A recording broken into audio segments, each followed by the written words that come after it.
Lionel মেসির magic এখনো অব্যাহত। লিওনেল মেসির ফ্রি কিক এখনো একেবারেই নিখুঁত। আরও একবার দেখা গেল মেসির পায়ের ঝলক ক্লাব ওয়ার্ল্ড কাপের ম্যাচে পোর্তোর বিপক্ষে যখন খেলতে নামলো ইন্টার মায়ামি। খুবই গুরুত্বপূর্ণ ম্যাচ ছিল, যেই ম্যাচটা 2-1 গোলে জিতেছে মায়ামি এবং সেই 2 গোলের একটা করেছেন লিওনেল মেসি ফ্রি কিকের মাধ্যমে। এবং এই গোলটা করার ফলে রেকর্ড বইয়ে আরও একবার, এই বয়সে আরও একবার নাম তুলে ফেলেছেন লিওনেল মেসি। সেই রেকর্ডটা কি? সেটা হলো যে ফিফার টুর্নামেন্টে সর্বোচ্চ গোল স্কোরার এখন লিওনেল মেসি। 25টা গোল তিনি করেছেন ফিফার টুর্নামেন্টে।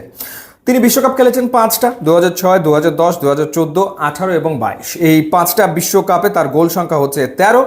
অনূর্ধ্ব 20 বিশ্বকাপ খেলেছেন তিনি 2005 সালে, যেখানে তিনি গোল করেছিলেন 6টা।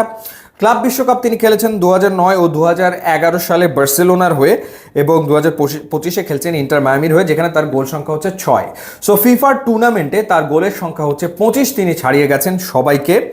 এবং দ্বিতীয় স্থানে রয়েছেন ব্রাজিলিয়ান কিংবদন্তি রোনালদিনিও, যিনি গোল করেছেন 19টা। এরপর রয়েছেন রোনালদো নাজারিও, তিনিও গোল করেছেন 19টা।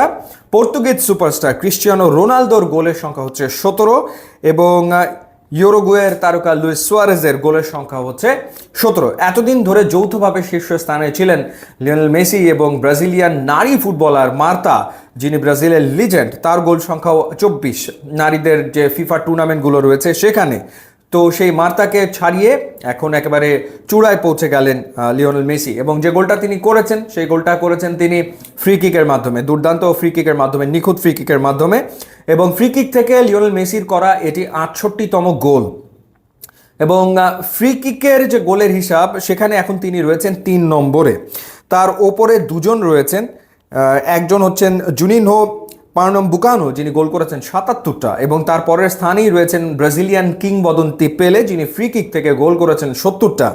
সুতরাং এখানেও আসলে শীর্ষে যাওয়ার একটা সুযোগ তো লিওনেল মেসির সামনে রয়েছেই, এবং এখানেও তিনি একে চলে যেতে পারেন। আরও একটা ঘটনা ঘটেছে পোর্তোর বিপক্ষে যখন ইন্টার মায়ামি ম্যাচটা খেলেছে। সেই ম্যাচটা ছিল মেসির 61তম ম্যাচ, এবং 61 ম্যাচে ইন্টার মায়ামি জার্সিতে 50 গোল করে ফেলেছেন। গোলের হাফ সেঞ্চুরি এখানেও করে ফেলেছেন লিওনেল মেসি। সুতরাং ইন্টার মায়ামি জার্সিতে তিনি দুর্দান্ত পারফর্ম তো করেই চলেছেন, এবং ইউরোপিয়ান ক্লাবকে হারালো ইন্টার মায়ামি। সো সেটা ডেফিনেটলি একটা বড় ব্যাপার বটেই। তো এবার ক্লাব ওয়ার্ল্ড কাপটা তো একটু অন্য ফরম্যাটে হচ্ছে। সব মিলিয়ে দলের সংখ্যা হচ্ছে 32। মানে আমরা নর্মালি ওয়ার্ল্ড কাপে যেরকম 32টা দলকে দেখি, ক্লাব ওয়ার্ল্ড কাপে 32টা দল খেলছে বিভিন্ন অঞ্চলে, সব অঞ্চলগুলো থেকেই আসলে পার্টিসিপেন্ট রয়েছে। তো সেখান থেকে রাউন্ড অফ 16 হবে। রাউন্ড অফ 16 ওয়ার্ল্ড কাপে যেমনটা হয়ে থাকে, ক্লাব ওয়ার্ল্ড কাপে ঠিক একই ফরম্যাট মেনটেন করা হচ্ছে। তো সেই ক্ষেত্রে গ্রুপের দ্বিতীয় ম্যাচ ছিল ইন্টার মায়ামির। এটা গুরুত্বপূর্ণ ম্যাচ ছিল, কারণ প্রথম ম্যাচটা ইন্টার মায়ামি ড্র করেছে। সেই ম্যাচটাতে তাদের জয় দরকার ছিল, সেই ম্যাচটাতে তারা জয় পেয়েছে, যার কারণে এখন কিছুটা আসলে নিশ্চিত হয়ে গেছে তাদের রাউন্ড অফ 16।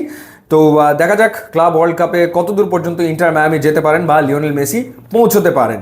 ইউটিউব এবং ইনস্টাগ্রাম লিঙ্ক দেওয়া আছে, আপনারা যদি যোগ দেন তাহলে খুবই খুশি হব। And thanks for watching.